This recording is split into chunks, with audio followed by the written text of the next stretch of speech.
Alors bonjour Serge Bardy, vous venez de publier un rapport sur l'économie circulaire France, terre d'avenir de l'industrie papetière. Est-ce que vous pouvez nous en parler? Quelles sont les forces de cette industrie en France? Bonjour. Oui, ce rapport, donc à la demande du Premier ministre, avait pour but de démontrer que cette industrie représente quand même 220 000 salariés, 20 milliards de chiffre d'affaires. C'est une industrie importante, c'est une industrie historique et qui a su s'adapter, se renouveler face aux diverses crises qu'elle a pu traverser. Et aujourd'hui, elle s'adapte à nouveau avec le 21e siècle, avec l'environnement numérique, dématérialisation, et on voit que les innovations qu'elle porte aujourd'hui, qui sont présentées d'ailleurs sur le stand des métiers de la communication et de l'industrie papetière, démontrent qu'elle est aussi là en train de muter pour le 21e siècle. Alors justement, quels sont les enjeux de cette filière? Les enjeux aujourd'hui, ils sont, je dirais, autour de plusieurs secteurs. D'abord, tout ce qui est du secteur de la ressource, c'est-à-dire eh bien, la forêt, le déchet, puisque c'est l'économie circulaire. C'est cette pratique qui permettra à cette industrie d'ailleurs de pouvoir être concurrentielle, d'améliorer sa compétitivité.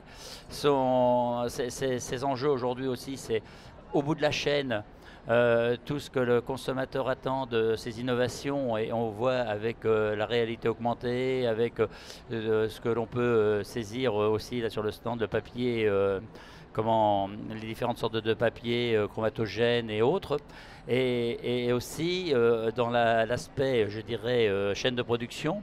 Il va y avoir dans les années à venir un fort renouvellement d'emploi, vu l'âge et vu aussi les évolutions techniques dans les métiers du graphisme, et aussi dans l'industrie elle-même qui va devoir s'adapter, bien entendu, avec les nouvelles conditions de cette économie circulaire qui se mettent en place.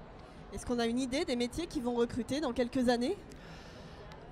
Toute l'ingénierie, bien entendu, tout ce qui correspond aussi à l'imprimerie, graphiste, et aussi tous les métiers liés à la récupération, à la collecte, et puis à la production de cette ressource de seconde main. Alors aujourd'hui, donc vous avez publié ce rapport. Quelles solutions, quelles pistes sont envisagées pour restructurer cette filière qui est en constante mutation? Alors, la première des pistes qui est la plus importante, c'est que l'ensemble de la chaîne de valeur aujourd'hui ne travaillait pas en filière. Donc c'est la première étape, la plus importante, et qui donnera vraiment, qui va booster cette industrie, c'est de lui donner une filière, une véritable filière, qui permettra donc de travailler d'une façon collaborative et de bénéficier justement des apports des uns et des autres. Aujourd'hui, ça marche en silo et avec peu de relations clients-fournisseurs de part et d'autre. Et puis la deuxième étape, c'est aussi en termes de compétences, c'est de mettre en place une plateforme de compétences.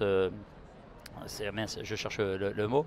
En fait, c'est même plus que ça. C'est de permettre la transversalité des métiers. C'est de permettre cette transversalité qui n'est pas opérationnelle aujourd'hui. Et d'ailleurs, suite à ce rapport, va se dérouler à Paris le premier symposium sur les conventions collectives, pour remettre à plat les conventions collectives, et être une première étape dans cette démarche, la semaine prochaine. Alors vous voyez, vous êtes au cœur des solutions qui vont être mises en œuvre. L'actualité, monsieur Belgacem, Nasser Belgacem, vous êtes directeur de Grenoble INP Pagora, qui forme des ingénieurs dans cette filière. Alors, est-ce que vous pouvez nous dire quel métier aujourd'hui représente cette filière papier-carton? Alors les ingénieurs qui font l'école trouvent leur bonheur dans plusieurs métiers. Il y a la production qui reste quelque chose d'important. Il y a des gens qui trouvent leur bonheur dans les métiers de type technico-commercial. Il y a des gens qui s'orientent vers la R&D. Il y a des gens qui s'orientent vers la qualité. Donc c'est extrêmement varié. Mais ce qui est très important, c'est que nous sommes la 4e école qui place ses ingénieurs à l'étranger, à l'international. Donc au jour d'aujourd'hui, ce secteur est mondialisé, comme tout le reste d'ailleurs, et on a beaucoup d'ingénieurs qui sont en Australie, en Nouvelle-Zélande, au Japon, au Canada, au Brésil, et qui alimentent et qu'on a formés chez nous. Donc le talent français est reconnu à l'international avec vous. Est-ce que vous voyez l'évolution des métiers? Comment vous la percevez? Alors l'évolution des métiers, Monsieur le député a déjà commencé un peu à dresser le tableau. Je compléterai tout simplement par aller un peu plus donner un exemple ou deux de concret. Comme on va probablement être les déteneurs de la matière première de demain, donc on va émarger certainement sur des secteurs de la chimie, de la pharmacie, de la cosmétique, d'un côté, et de l'autre côté, du côté plutôt numérique, on va dire, ou du côté de l'impression, on va certainement être des acteurs majeurs de l'électronique imprimée. Tout à l'heure, je regardais votre stand, il y avait une sorte de revêtement anti-Wi-Fi. Oui. Pour, voilà, très innovant. Alors vous formez donc des ingénieurs. En quoi cette industrie est porteuse d'avenir en France, pour eux, en Europe, en Europe et en France?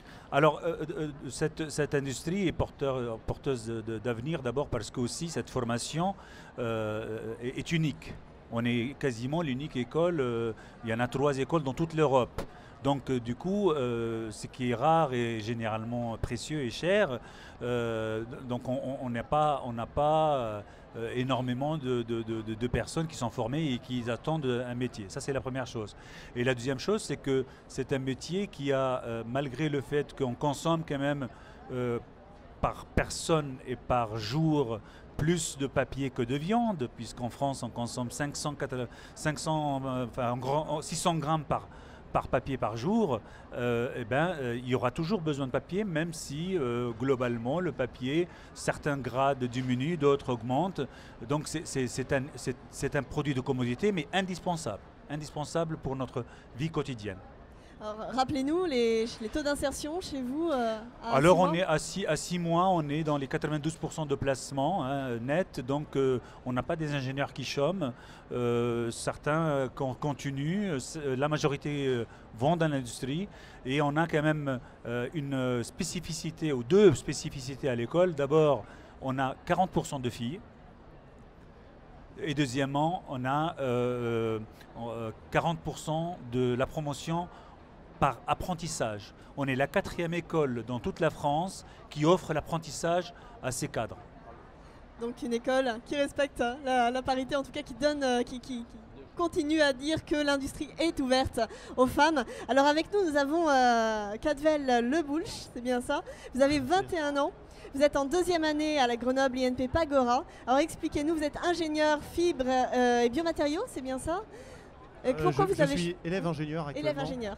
Vous avez choisi cette filière, pourquoi? J'ai choisi cette filière pour son avenir, tout d'abord, puisque, comme l'a souligné mon directeur, la filière des biomatériaux, notamment des biomatériaux à base de cellulose, constitue une filière d'avenir, notamment avec la fin de l'ère du pétrole, la nécessité d'avoir des matériaux biosourcés, biodégradables, biorenouvelables. Alors expliquez-nous votre parcours, comment vous êtes arrivé là? Donc j'ai fait un bac scientifique. Après je suis rentré classe préparatoire aux grandes écoles, où j'y suis resté 3 ans. J'ai passé les concours et ensuite j'ai été admis à Grenoble INP Pagora. Et donc depuis 2 ans, là j'ai choisi cette année ma filière qui est ingénierie de la fibre et des biomatériaux. Et au final, quelle est votre ambition? Donc mon ambition c'est être ingénieur plutôt en production. Donc là je vais terminer mon année à Grenoble INP Pagora. Ensuite je vais partir 6 mois à l'international. Je vais partir à l'Institut Royal de Technologie de Stockholm. Je terminerai ensuite par un projet de fin d'études d'une durée de 6 mois. Et ensuite j'enchaînerai sur un double diplôme avec l'Institut d'administration des entreprises de Grenoble. Donc c'est aussi cette polyvalence de possibilités qui m'a conduit à me proposer pour être éventuellement admis à Grenoble INP Pagora. Bien messieurs, je vous remercie.